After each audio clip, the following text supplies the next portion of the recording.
प्रकाश महाजन हे एकट्यानं कुस्ती मारू शकतात असं अंबादास दानवे म्हणाले। आम्ही वेगवेगळ्या पक्षात असलो तरी आमचे चांगले संबंध आहेत असंही दानवे म्हणतात। जगात कुणालाही धमकी द्या, बीडच्या लोकांना धमकी देऊ नका, प्रकाश महाजन यांचं हे वक्तव्य। प्रकाश महाजन यांचा नारायण राणेंवर हा पुन्हा खरं तर निशाणा आहे। राणेंसोबतच्या वादानंतर दानवे आणि महाजनांची ही एकत्र प्रतिक्रिया। दानवे तुमच्या भेटीसाठी आलेले आहेत, याचे दोन अर्थ आहेत। एक तर तुम्हाला धमकी दिली गेली होती, नंबर 2 राज आणि उद्धव ठाकरे यांच्यात निर्माण होत असलेली जवळीक। नाही, अंबादासजीचे जुने संबंध आहेत। आम्ही एका पक्षात काम करत होतो।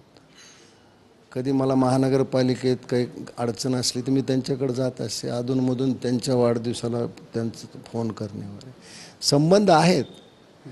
अर्थात याही वयात मी एक कुस्ती जिंकली याचं कौतुक त्यांना वाटलं आणि ते मग माझं कौतुक करायला येत होतं। मला तर आनंदच आहे किंवा कुठंतरी जुना ऋणानुबंध आहे, ते धागे अजून तुटले नाहीत, आनंद वाटतो।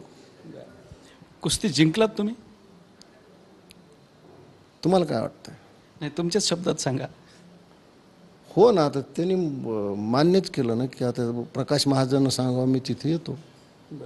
अगोदर ते मला धमकी देत होते, उलट्या करायला लावेन। याचा अर्थ कुस्ती जिंकली असं तुम्ही घेतलेला आहे। याचा एकमेव अर्थ आहे की तुम्ही जगात कुणालाही धमक्या द्या, जगात, पण बिडाच्या लोकांना धमक्या नाही द्यायच्या, ते नाही चालणार।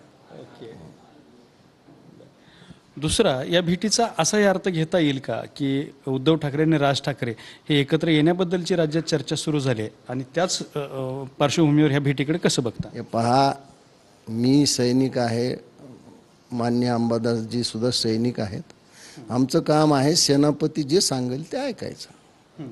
सेनापतीनं सांगितलं मिळून तर आम्ही मिळून, आम्ही सैनिक माणसं आहेत, आम्हाला काही नाही। सेनापती जे निर्णय घेतील ते।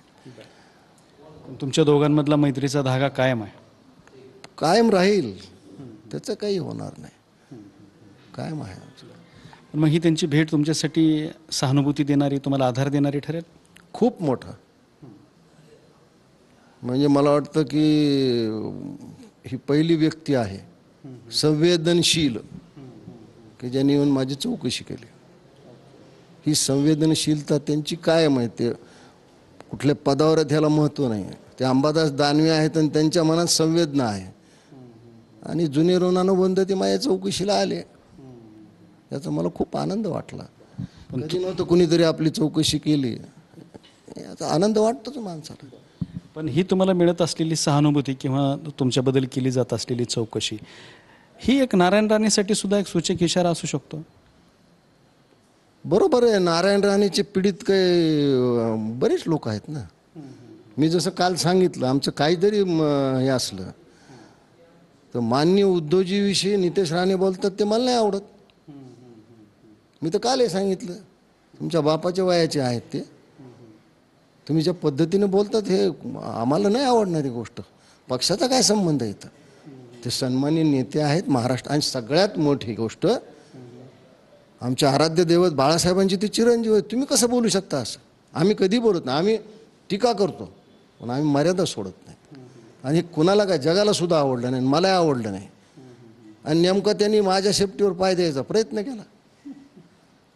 ज्या पद्धतीची भाषा नारायण राणेंनी वापरली आहे, त्या राज्याचे मुख्यमंत्री होते, केंद्रीय गृहमंत्री होते, आत्ता खासदार आहेत।